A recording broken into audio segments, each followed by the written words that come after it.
চন্দনার পুষ্টি বাগান এখন কি ক্রাইসিস অবস্থা, এখন আর এটা কিছু নাই এই সময়। কচু গাছ আছে, সে কচু গাছ কি কচু গাছ? এই কচু না, আরো ভালো কচু গাছ আছে না? যে কি জানো, কই দেখাও তো, অগ্নিশ্বর কচু গাছ দেখাও তো একটু। ওল তো তুলবো, এই এই যে গাছটা মারা গেছে এই গাছের ওলটা কি তুলবো, দেখবো। তোল তোলো তাহলে আজকে। अभी तो बड्डी शुरू हुई है।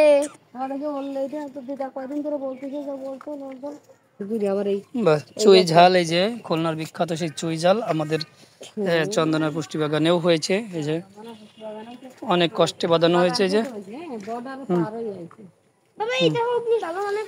এই যে আলু গাছ আছে, সে এই অগ্নিশ্বর কচু গাছ, এই তাই না? এইটা বেশি বড় হয়নি তাই? কয়টা আছে?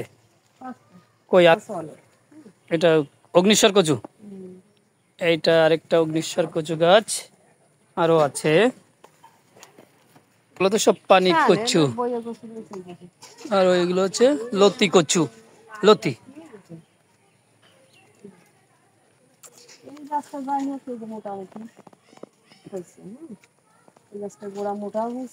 অগ্নিশ্বর কচু গাছ, সেই বিখ্যাত অগ্নিশ্বর কচু গাছ। আমাদের ওই যে আদা গাছ। চন্দনার পুষ্টি বাগানে এখন তেমন কোনো কিছু নাই বললেই চলে, কিন্তু এই যে অবস্থা এই। লাউ গাছ, লাউ গাছের এরকম অবস্থা কেন?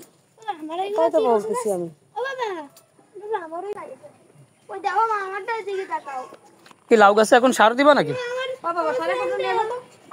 কি সার দিবা এই গাছে? 10টা সার দিতে হবে এখন এই লাউ গাছে, কারণ এর চেহারা বেশি ভালো নেই, পাতা হলুদ হয়ে যাচ্ছে, ইয়ে হয়ে যাচ্ছে। যেমন এই যে এই গাছে এখন 10টা সার দিতে হবে। 10টা সার দিলে, কারণ এত অল্প জায়গা তো, তাই এখানে ইউরিয়া দেওয়া যাবে না, ইউরিয়া দিলে গাছ মারা যাবে। এই জন্য 10টা সার দিতে হবে।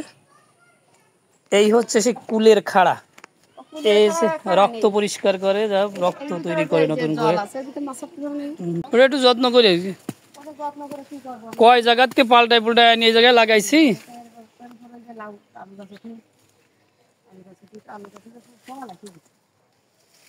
আমাদের গন্ধরাজ ফুল,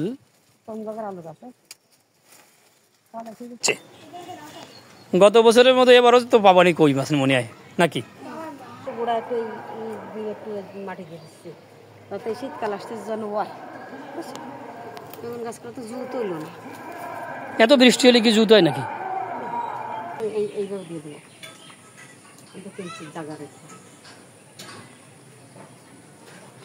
আর কয়েকটা দিন পরে শীতকালীন সবজি লাগানো শুরু করতে হবে।